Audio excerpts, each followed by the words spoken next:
नमस्कार, आकाशवाणी से समाचार प्रभात के साथ मैं फरहत नाज।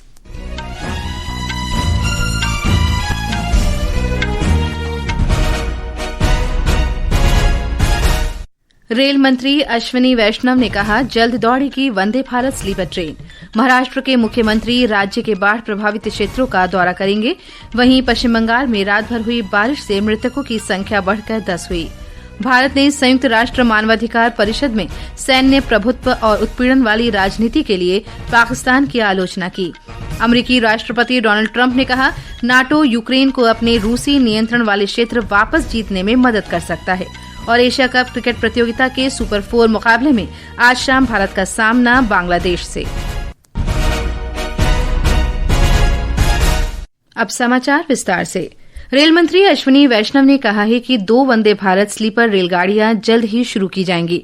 उन्होंने कल नई दिल्ली में मीडिया को जानकारी देते हुए कहा कि पहली ट्रेन ने सभी परीक्षण और ट्रायल रन पास कर लिए हैं। श्री वैष्णव ने बताया कि दूसरी ट्रेन के अगले महीने के मध्य तक परीक्षण पूरे कर लेने की संभावना है। उन्होंने कहा कि रात भर की यात्रा के दौरान नियमित सेवाएं सुनिश्चित करने के लिए दोनों तरफ से इन रेलगाड़ियों को एक साथ शुरू करना होगा। इस अवसर पर रेल राज्य मंत्री रवनीत सिंह बिट्टू भी उपस्थित थे। वंदे भारत स्लीपर ट्रेन को इंटीग्रल कोच फैक्ट्री में तैयार किया गया है, जिसमें 16 कोच होंगे। यात्रियों को इस ट्रेन में AC first class, AC 2 tier और एसी 3 टियर में सफर करने की सुविधा मिलेगी। इस रेलगाड़ी में 1128 यात्री यात्रा कर सकेंगे और इसकी अधिकतम गति 180 किलोमीटर प्रति घंटे की होगी। रेल मंत्री ने आगामी त्योहारों के दौरान 1 अक्टूबर से 15 नवंबर तक 12,000 विशेष ट्रेनें चलाने की भी घोषणा की। इस साल 12,000 स्पेशल ट्रेन का टारगेट लिया, तो मैं बहुत सेटिस्फेक्शन के साथ कहना चाहूंगा 12,000 में से 10,000 train even before peak rush October comes, उससे पहले नोटिफाई हो जाना, ये रेलवे के इतिहास में कभी नहीं हुआ है। करीब 150 ट्रेन होंगी जो कि टोटली अनरिजर्व्ड होंगी, जो कि लास्ट मिनट पे मूवमेंट के लिए चलेगी, और 50 और गाड़ियां नोटिफाई हो जाएगी आने वाले 2-3 दिन के अंदर। 1 अक्टूबर से स्पेशल ट्रेन का मूवमेंट चालू होता है, जो कि चलेगा करीब 15 नवंबर तक। कृषि और किसान कल्याण मंत्री शिवराज सिंह चौहान ने उत्तर प्रदेश तथा गुजरात में प्रमुख दलहनों और तिलहनों की खरीद को स्वीकृति दे दी है। उन्होंने कल एक उच्च स्तरीय बैठक को वर्चुअल माध्यम से संबोधित किया। श्री चौहान ने कहा कि खरीद की पूरी प्रक्रिया पारदर्शी, डिजिटल और किसान केंद्रित होनी चाहिए। कृषि मंत्री ने दोनों राज्यों के किसानों से उड़द और अरहर की पूरी खरीद के साथ साथ मूंग, तिल, मूंगफली तथा सोयाबीन को भी क्रय करने की मंजूरी दी। इसका अनुमानित मूल्य 13,800 करोड़ रुपए है। महाराष्ट्र के मुख्यमंत्री देवेंद्र फडणवीस राहत और बचाव कार्यों की समीक्षा के लिए राज्य के बाढ़ प्रभावित क्षेत्रों का दौरा करेंगे। तेज वर्षा और लोअर टेरना परियोजना से पानी छोड़े जाने के कारण टेरना नदी में बाढ़ आ गई है, जिससे लातूर जिले के औसा तालुका का एक गांव बुरी तरह प्रभावित हुआ है। कई घर जलमग्न हो गए हैं और एहतियात के तौर पर नागरिकों को सुरक्षित स्थानों पर पहुंचाया गया है। लातूर सोलापुर राष्ट्रीय राजमार्ग भी बाढ़ के पानी के कारण आंशिक रूप से बंद कर दिया गया है। उधर पश्चिम बंगाल में रात भर हुई बारिश से मरने वालों की संख्या बढ़कर 10 हो गई है। राजधानी कोलकाता भी इसके गंभीर प्रभावों का सामना कर रही है। पश्चिम बंगाल के कई हिस्सों में रात भर मूसलाधार बारिश हुई, जिससे व्यापक जनजीवन अस्त व्यस्त हो गया और 10 लोगों की जान चली गई। इस बीच मौसम विभाग ने आज उड़ीसा और छत्तीसगढ़ में मूसलाधार बारिश का अनुमान व्यक्त किया है। पूर्वोत्तर भारत के असम, मेघालय, नागालैंड, मणिपुर, मिजोरम और त्रिपुरा में भी आज तेज वर्षा की संभावना है। वहीं बिहार, तटीय आंध्र प्रदेश, पूर्वी मध्य प्रदेश, पश्चिम बंगाल में गंगा के मैदानी इलाके, झारखंड, तेलंगाना और विदर्भ में भी ऐसी ही स्थिति बनी रहेगी। ये समाचार आकाशवाणी से प्रसारित किए जा रहे हैं। ताजा समाचार जानने के लिए आप हमारे social media handle X @AIR News Hindi को फॉलो कर सकते हैं। समाचार प्रभात में आपका फिर स्वागत है। प्रधानमंत्री नरेंद्र मोदी के नेतृत्व में सेवा और सुशासन मंत्र से प्रेरित सरकार परिवर्तन और प्रगति की दिशा में लगातार काम कर रही है। आज इस विशेष श्रृंखला सेवा पर्व में हम आपके लिए ला रहे हैं मोदी सरकार कैसे भारत सेमीकंडक्टर मिशन के माध्यम से भारत के भविष्य को आकार दे रही है। सेमीकंडक्टर आधुनिक इलेक्ट्रॉनिक्स का महत्वपूर्ण निर्माण खंड है। ये एक ऐसे छुपे हुए मस्तिष्क की तरह काम करता है जो उपकरणों को चलाने में मदद करते हैं। 2021 में भारत सेमीकंडक्टर मिशन ISM की शुरुआत के बाद से प्रधानमंत्री नरेंद्र मोदी के नेतृत्व में भारत ने अपनी सेमीकंडक्टर यात्रा को कल्पना से हकीकत में बदला है। इस महीने नई दिल्ली में सेमीकॉन इंडिया 2025 में प्रधानमंत्री मोदी ने सेमीकंडक्टर चिप्स को डिजिटल डायमंड बताया। सेमीकंडक्टर की दुनिया में एक बात कही जाती है, oil was black gold, but chips are digital diamonds. Bharat semiconductor mission 76,000 crore रुपए के सेमीकॉन इंडिया कार्यक्रम को आगे बढ़ा रहा है। ये सेमीकंडक्टर और डिस्प्ले निर्माण के लिए 50% तक समर्थन देता है। डिजाइन लिंक्ड इंसेंटिव स्कीम के माध्यम से इसने 280 से अधिक शैक्षणिक संस्थानों और 70 से अधिक स्टार्टअप्स को जोड़ा है, जबकि स्पेक्स स्कीम के इलेक्ट्रॉनिक कंपोनेंट निर्माण के लिए 25% तक मदद दे रही है। भारत की सेमीकंडक्टर यात्रा सेमीकॉन इंडिया 2025 में तब एक अहम पड़ाव पर पहुंची जब इलेक्ट्रॉनिक्स और प्रौद्योगिकी मंत्री अश्विनी वैष्णव ने प्रधानमंत्री मोदी को आधिकारिक तौर पर भारत में निर्मित चिप्स का पहला सेट भेंट किया। ये सभी पहले एक आत्मनिर्भर सेमीकंडक्टर उद्योग के निर्माण में देश की लगातार हो रही प्रगति को दिखाती हैं। जैसा कि प्रधानमंत्री ने कहा है कि आज का भारत दुनिया में विश्वास जगाता है और जब मुश्किलें आती हैं तो दुनिया भारत पर दांव लगा सकती है। विष्णु की रिपोर्ट के साथ समाचार कक्ष से शक्ति सिंह। अगली पीढ़ी के वस्तु और सेवा कर GST सुधार भारत की अप्रत्यक्ष कर प्रणाली को सरल बनाने की दिशा में एक महत्वपूर्ण कदम है। अब लोग इस महीने की 22 तारीख से लागू GST सुधारों का लाभ उठा सकते हैं। नई कर संरचना के अंतर्गत GST परिषद ने अप्रत्यक्ष कर प्रणाली को 5%, 12%, 18% और 28% की 4 स्तरीय संरचना से 5% और 18% की 2 स्तरीय संरचना में सरल बना दिया है। विभिन्न वस्तुओं और सेवा पर कर कम करने ये सुधार नागरिकों को काफी राहत दे रहे हैं। एक रिपोर्ट।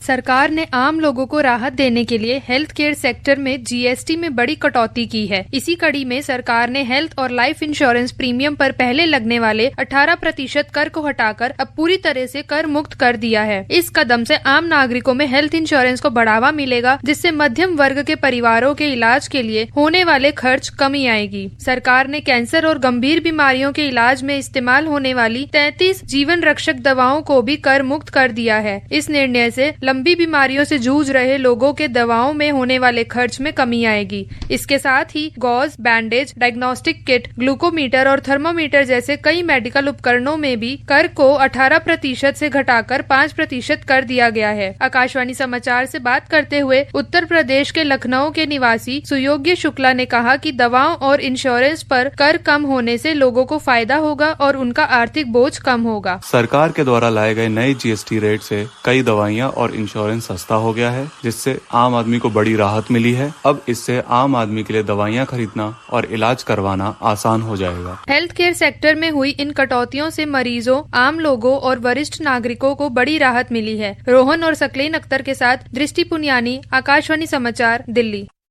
भारत ने संयुक्त राष्ट्र मानवाधिकार परिषद में पाकिस्तान की तीखी आलोचना करते हुए कहा है कि वह भारत के खिलाफ निराधार और भड़काऊ बयानबाजी करके इस वैश्विक मंच का दुरुपयोग कर रहा है।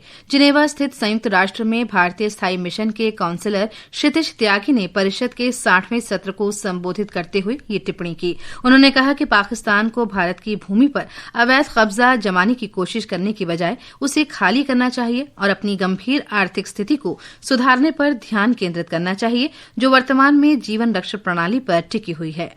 भारत के खिलाफ निराधार और दुष्प्रचारपूर्ण बयानों के साथ इस मंच का लगातार दुरुपयोग कर रहा है। हमारे क्षेत्र पर कब्जा करने के बजाय उन्हें अवैध कब्जे वाले भारतीय क्षेत्र को खाली करना चाहिए और जीवन को बचाने और अर्थव्यवस्था पर ध्यान केंद्रित करना चाहिए। सैन्य प्रभुत्व और मानवाधिकार रिकॉर्ड द्वारा पेश की गई गुणवत्ता उत्पीड़न से दागदार है। शायद एक बार जब उन्हें आतंकवाद के निर्यात से समय मिल जाए तो वे संयुक्त राष्ट्र के आतंकवादियों को निर्धारित करने और अपने ही लोगों पर बमबारी करने से बचें। bombing their own people. Bharat के प्रतिनिधि ने इस बात पर भी जोर दिया कि संयुक्त राष्ट्र मानवाधिकार परिषद को सार्वभौमिक, वस्तुनिष्ठ और गैर चयनात्मक बने रहना चाहिए। उन्होंने परिषद में सामूहिक प्रयासों का भी आह्वान किया, जिससे विभाजन के बजाय एकता और रचनात्मक सहभागिता को बढ़ावा मिले। अमेरिका के राष्ट्रपति डोनाल्ड ट्रंप ने कहा है कि यूक्रेन नाटो और अमेरिका के सैन्य सहयोग से रूस से अपना सारा क्षेत्र वापस जीत सकता है। श्री ट्रंप ने सोशल मीडिया पोस्ट में कहा कि यूक्रेन युद्ध की स्थिति में था और उसकी जीत उसे अपने मूल स्वरूप में वापस ला सकती है। उन्होंने रुख में ये बदलाव यूक्रेन के राष्ट्रपति व्लोदिमीर ज़ेलेंस्की के साथ द्विपक्षीय बैठक के बाद आया है और इसका एक बड़े बदलाव के रूप में स्वागत किया गया। अमेरिकी राष्ट्रपति के इस बयान ने संयुक्त राष्ट्र महासभा में जमा यूरोपीय नेताओं और राजनयिकों को इसके अर्थ को लेकर असमंजस में डाल दिया है। श्री ट्रंप ने यह भी कहा है कि फिलिस्तीन को मान्यता देना हमास को पुरस्कार प्रदान करने जैसा है। संयुक्त राष्ट्र महासभा में अपने संबोधन के दौरान उन्होंने हमास से कहा है कि सभी बंधकों और मारे गए लोगों के शवों को तुरंत इजराइल को सौंप दिया जाए। श्री ट्रंप ने संयुक्त राष्ट्र की प्रासंगिकता पर सवाल उठाते हुए इस संगठन को खोखले शब्दों से भरा करार दिया और वैश्विक संघर्षों पर ठोस कार्रवाई की मांग की। अमेरिका के राष्ट्रपति ने यूक्रेन युद्ध पर टिप्पणी करते हुए इसे लंबा, खिंच चुका और गलत अनुमान पर आधारित बताया, जबकि शुरुआत में माना गया था कि ये संघर्ष जल्दी खत्म होगा। और अब खेल जगत की खबरों के साथ हैं Nikhil Kumar. Asia cup 2020 cricket प्रतियोगिता के सुपर 4 मुकाबले में आज भारत का सामना बांग्लादेश से होगा। ये मैच भारतीय समयानुसार रात 8 बजे से शुरू होगा। कल खेले गए सुपर 4 के मुकाबले में पाकिस्तान ने श्रीलंका पर 5 विकेट से जीत दर्ज की। अबू धाबी में खेले गए इस मैच में श्रीलंका के दिए गए 134 रन के लक्ष्य को पाकिस्तान ने 18 ओवर में 5 विकेट खोकर हासिल कर लिया। अंतर्राष्ट्रीय क्रिकेट परिषद ICC की महिला एक दिवसीय रैंकिंग में स्मृति मंधाना ने हाल ही में ऑस्ट्रेलिया के खिलाफ संपन्न श्रृंखला में शानदार प्रदर्शन किया था और अपने करियर की सर्वश्रेष्ठ रेटिंग के साथ बल्लेबाजों की सूची में शीर्ष स्थान बरकरार रखा है। इस बीच ISSF जूनियर निशानेबाजी विश्व कप आज से नई दिल्ली के doctor Karni Singh shooting range में शुरू हो रही है। इसमें राइफल, पिस्टल और शॉटगन स्पर्धाएं शामिल हैं। प्रतियोगिता 2 अक्टूबर तक चलेगी, जिसमें 18 देशों के 208 युवा निशानेबाज 51 पदकों के लिए चुनौती पेश करते नजर आएंगे। भारत की तरफ से 69 खिलाड़ी भाग ले रहे हैं। उत्तर प्रदेश ने कल आयुष्मान भारत दिवस मनाया। राज्य भर में विशेष शिविरों का इस अवसर पर आयोजन किया गया, जहां आयुष्मान कार्ड जारी किए गए, जिससे उत्तर प्रदेश देश में कार्ड वितरण के मामले में शीर्ष राज्य बन गया। ये समाचार हमारी वेबसाइट www.newsonair.gov.in और हमारी news on AIR mobile app पर भी उपलब्ध हैं। और अब आज के समाचार पत्रों की सुर्खियों के साथ है मनोज। धन्यवाद फरहत। संयुक्त राष्ट्र महासभा में अमेरिकी राष्ट्रपति डोनाल्ड ट्रंप के फिर बिगड़े बोल। कहा, रूस से तेल खरीदकर यूक्रेन युद्ध की फंडिंग कर रहे भारत और चीन।